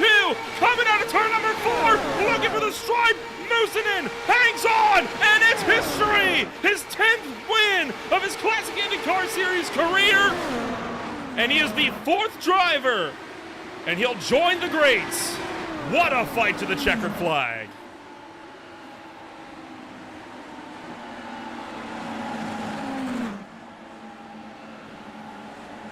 Unbelievable drive for Thomas Moosenin.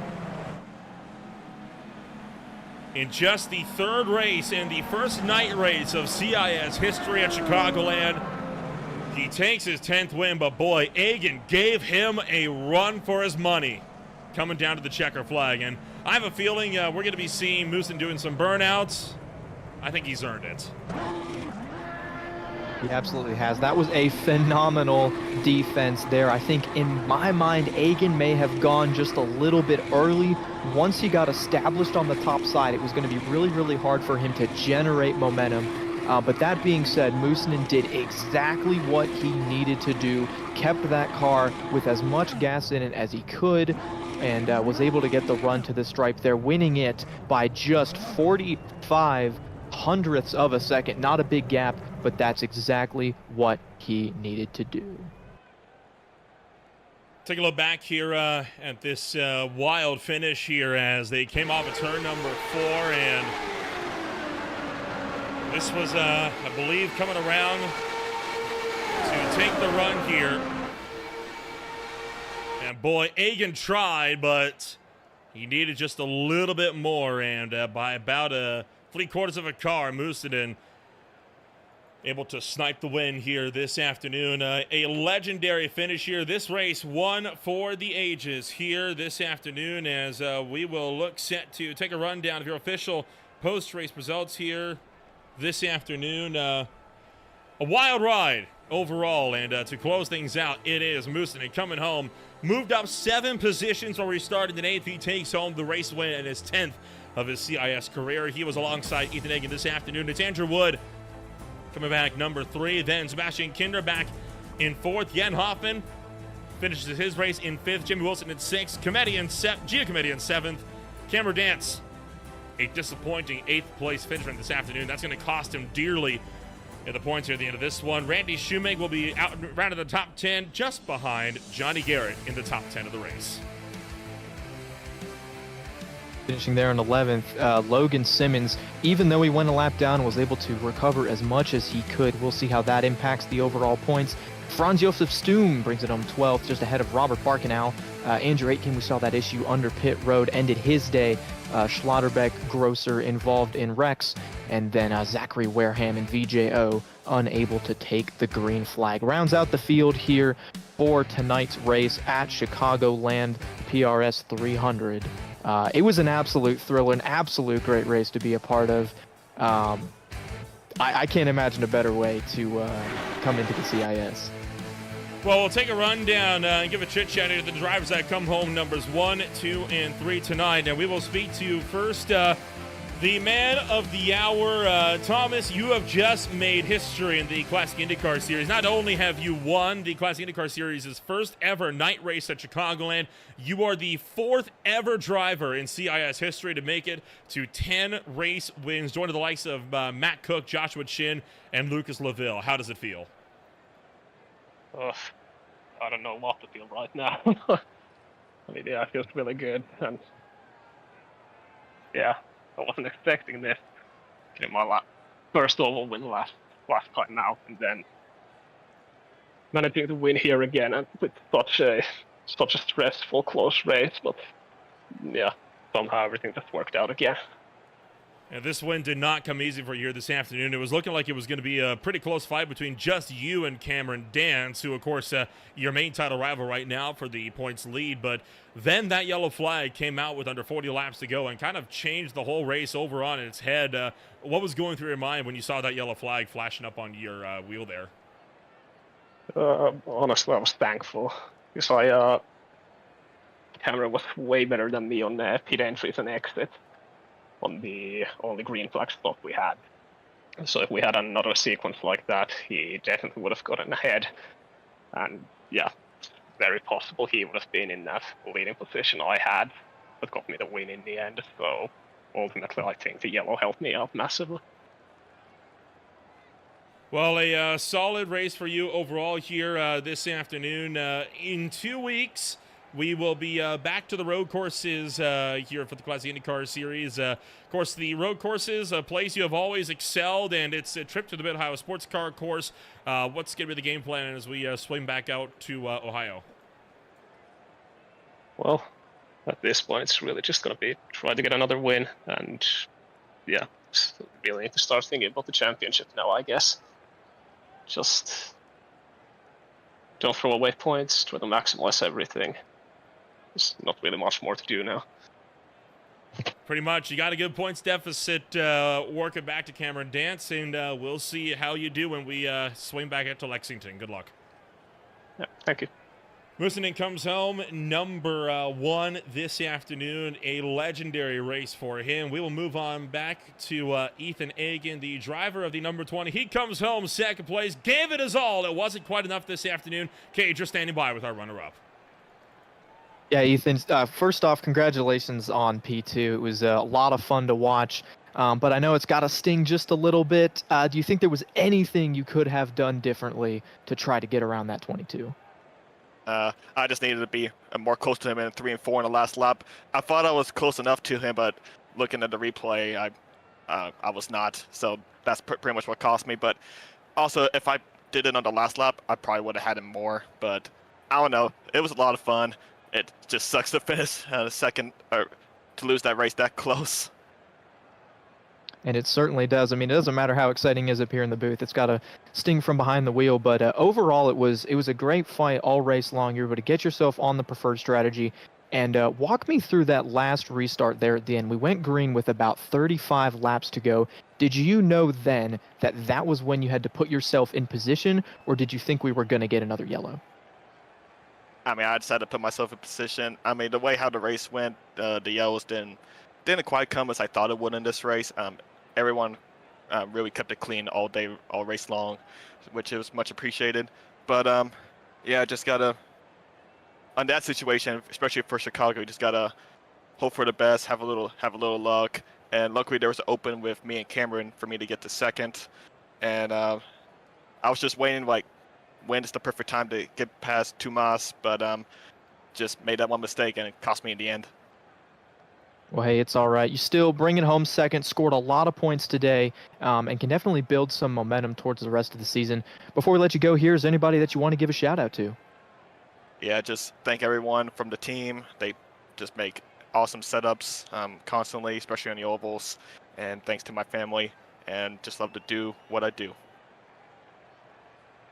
All right, well, congratulations once again, and hoping for a good run next week. Thank you. That was Ethan Agan coming home number 2 this afternoon. We'll move back to Andrew Wood, the driver of Team Chimera, coming home number 3 this afternoon. Andrew, you were looking left, looking right, trying to find any kind of way through, but the door just never was open for you. Kind of talk us through the final 40 laps there. Yeah, very interested to see that I'm back up here in the booth again. That's not really what I thought was going to happen tonight. Yeah, it probably looked more like I was looking left and looking right, but actually I was not as fast as those cars ahead of me, and I was more focused in the mirror than the 2 cars ahead. If I could get a run, that'd be great, but our setup just was not good enough tonight. Just kind of like what I was saying with Kentucky at the last race, we were a little bit on the back foot, so the car was very, very, very loose going into 4 every lap, so I was losing a lot of time to the 2 cars ahead there. So I was just more looking for a bigger arc into the corners to protect the right rear because, yeah, in the first and the second stint, it was getting very squirrely down there, especially at the end of the stint. So, yeah, it probably looked more like I was going for the win, but I was more protecting where I was. And if I'm lucky to be where I was at the time of that last caution, because if I was a 7th, 8th, or 9th or something like that, that's probably where I would have finished. So, got lucky again today. It may share the same track length and general shape of Kentucky Speedway, right? But the racing here so different to what we saw just 2 weeks ago. Kind of talk us through the pack race condition that Chicagoland threw up for you and how you had to kind of change your strategy around from what you were doing 2 weeks ago. It was definitely, there were some similarities and some differences. Yeah, you can use more lanes in Kentucky and you're kind of searching for clean air a little bit more and trying to make the car settle a little more to your liking, whereas here it was just bottom lane or maybe like a half a lane up. So that aspect was different, but similarly to the Kentucky race, like I was telling you guys last week in the post race, it's all about working with each other. And as you saw, I was in that second group on the drop of the green flag. I was playing around with some fuel mixtures and trying to see if like those would be effective, but it's very difficult to hang on with the momentum with anything other than the fuel mix, the richest fuel mix. So I fell back, but then again, I couldn't lead, so I let AJ get ahead and I just pushed him up to that group. So that part of it was similar to Kentucky. You just got to work with everyone around you, and that's why no one really was popping out to make any moves, because there's less of an effect of running too wide around here, except the Aero X cars. I saw Randy and Andrew Aiken both were very fast up there, so they had something different on their setup. But for us, we just had to stay in line and hope for an opportunity to move up, which happened for me and Jamie to some extent, but Jamie was struggling a little more with the car. Well, I'm sure we'll get back to the draft-heavy nature that these cars can provide at Auto Club in a few weeks. In the meantime, you will be swinging out to Lexington, Ohio next week for the Mid-Ohio Sports Car Course, so we'll wish you the best of luck, as we've only got a couple more road course races left this season. See you in 2. Yeah, definitely. Thanks a lot, Nolan. Andrew Wood comes home number 3 this afternoon, and well, with that is going to be it then for our post-race interviews here this afternoon. An intense series of race here this afternoon. Cade, we take a look at the point standings exiting today, and it paints a picture, right? I mean, Cameron Dance, that 8th place finish, suffering massively in the championship. Moosonin with a huge run coming into the last couple of road course races on the season, and those road courses, that's where Moosonin thrives. He I think he swept all but one of those races last season. If he looks to do the same this afternoon, he could very well lock this championship up well before the Indy 500. Yeah, and I mean, that's what's gotten him this lead at this point in the season, is being so good, turning left and turning right. Maybe a little bit of a surprise that he was able to come out here and win on an oval. I think he mentioned it was his first oval win. But that just makes him all the more dangerous, right? If this is his one weak spot and he can still go out and win, then absolutely, he puts himself in a very good position. You don't want to get cocky, right? You don't want to roll into Mid-Ohio or a track like Sebring and think that you're going to win and then have something happen. They're very technical tracks, but if he can keep it clean and keep doing what he's been doing, then yes, he is absolutely going to be the favorite here in the back half of the season. Well, we still got a long way to go before we get to that point, and we'll see who's going to be where in just a little while. In the meantime, if you want to check out more of what's going on here on Green Flag TV, well, coming on up, we got the SRA Gen 4 Series, also at Chicagoland Speedway later on this afternoon. Myself and Lucas Moody back in the booth at 7:55 p.m. Eastern Time. From there, a couple of leagues off for the Labor Day weekend. We'll be back with the OMSRL Gold Series at the Charlotte Motor Speedway this Tuesday. The Beer League swings out to Montreal here on Wednesday alongside the Average Joe Sim Racing League, also at Chicagoland this Thursday, while the Highline Diecast Collectibles Speed Cup Series takes the Worldwide Technology Raceway. All of this and more still yet to come here on Green Flag TV. We'll look to send you down now to Howie Burrows and Lucas Moody, who are currently down to the Nashville Super Speedway, bringing you the action from round 3 of the Velocity Online Racing IndyCar Series. Want to find out more about who we are, what we can offer you? Check us out today at www.greenflagtv.com. I've been Nolan Rempel alongside Cade Corbin. Thank you all so much for joining us. We'll see you all in 2 weeks when we swing back to Lexington, Ohio.